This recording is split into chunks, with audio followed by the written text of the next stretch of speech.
경영진에게 보고될 보고서니까 잘 만들어 와. 좋은 기회니까 이번에 승진해야지. 완벽하게 완벽한 보고서를 만들겠어. 박 과장님 식사 안 하세요? 난 간단히 먹을 게 먼저 먹었죠.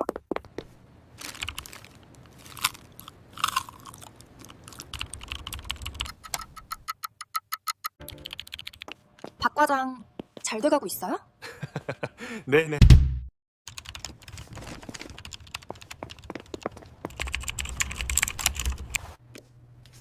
자료 출처도 명확하지 않고 양식도 이렇게 주지 말라고 했는데 또 이러냐? 그냥 내가 다시 수정해야겠어. 거의 다 됐어. 마지막으로 이것만 수정하자.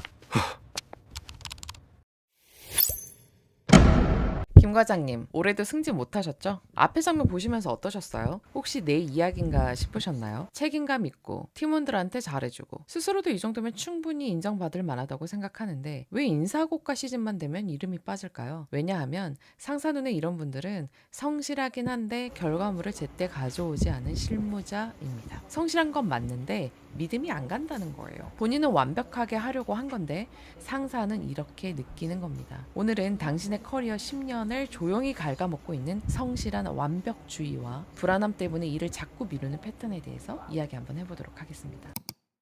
성실한 완벽주의, 잘하려다 늦는 사람이죠. 이런 분들의 가장 큰 착각이 있어요. 나는 일을 대충 못해서 그래. 나는 책임감이 강해서 그래. 나는 완벽하게 하고 싶어서 그래.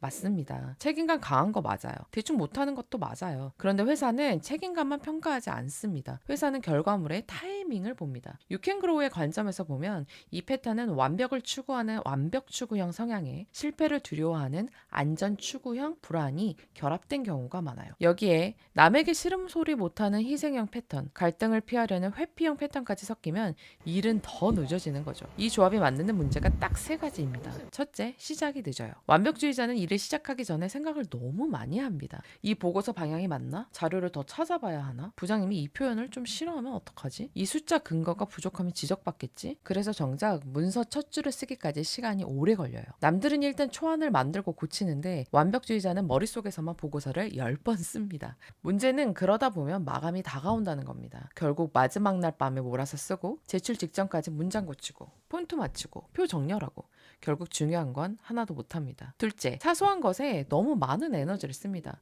예를 들어 보고서에서 진짜 중요한 건 이 기획안으로 의사결정을 할 수 있느냐입니다. 그런데 완벽주의자는 어느 순간 이런 것에 시간을 써요.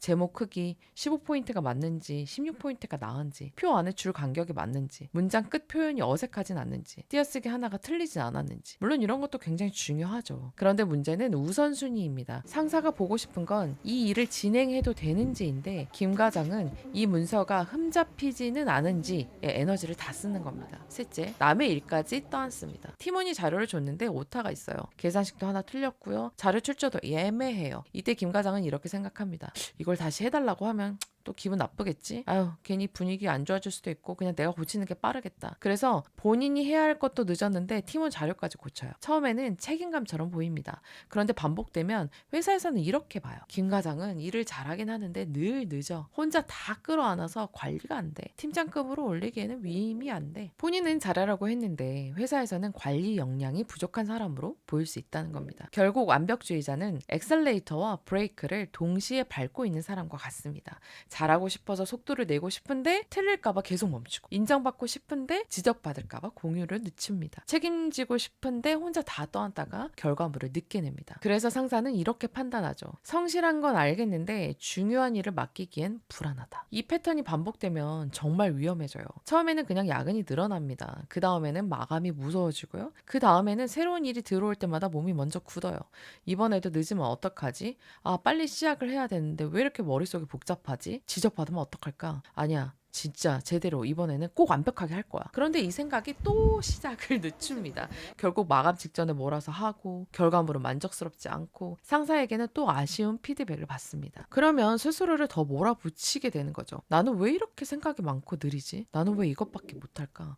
남들은 쉽게 하는 것 같은데 왜 나는 매번 이렇게 힘들지? 남에게는 한없이 친절한 김 과장이 정작 자기 자신에게는 제일 가혹한 사람이 되는 겁니다. 그런데 회사는 이 내면의 고통을 다 보지 않아요. 회사가 보는 건 단순합니다. 제때 가져왔는지, 중간에 공유를 했는지, 혼자 끌어안고 있는 건 아닌지, 다음 단계로 일을 넘길 수 있는지, 이 네 가지가 안 되면 아무리 성실해도 승진은 어려워집니다. 왜냐하면 승진은 내 일을 잘하는 사람에서 일이 굴러가게 만드는 사람으로 넘어가는 과정이기 때문이죠. 그런데 완벽주의자는 계속 내 손 안에서만 완벽하게 만들려고 합니다. 그 순간 커리어가 멈춥니다. 그럼 어떻게 해야 될까요? 첫 번째, 목표를 바꿔야죠. 완벽하게 잘하기가 아니라 상사가 원하는 결과물을 기한 안에 내놓기로 바꿔야 됩니다. 최대한 빨리요. 완벽주의자에게 가장 필요한 건 더 열심히 하는 게 아니에요. 기준을 바꾸는 거예요. 두 번째는 시작하자마자 30분 안에 뼈대를 만드세요. 보고서를 받으면 바로 자료 조사하지 말고요. 그냥 먼저 한 장짜리 구조를 잡는 겁니다. 목적이 뭔지, 결론은 어떤 방향인지, 필요한 자료는 무엇인지, 상사가 결정해야 할 거는 무엇인지, 완벽한 문장이 아니라 일의 뼈대를 먼저 만드는 겁니다. 셋째, 수정의 기준을 정하세요. 폰트, 줄 간격, 표현, 표 디자인, 물론 신경 쓸 수 있어요. 하지만 기준이 있어야 됩니다. 예를 들어 이렇게 정하는 거예요.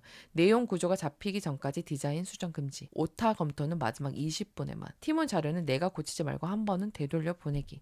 계산식 오류는 수정 요청으로 남기기. 이렇게 해야 완벽주의자가 실력이 됩니다. 완벽주의 자체가 나쁜 건 아니에요. 문제는 완벽주의가 타이밍을 잡아먹을 때죠. 진짜 일 잘하는 사람은 혼자 완벽하게 만드는 사람이 아니라 필요한 순간에 공유하고 확인받고 넘길 줄 아는 사람입니다. 성실한데 정당한 보상을 못 받고 있다면 실력이 없는 게 아닐 수 있어요.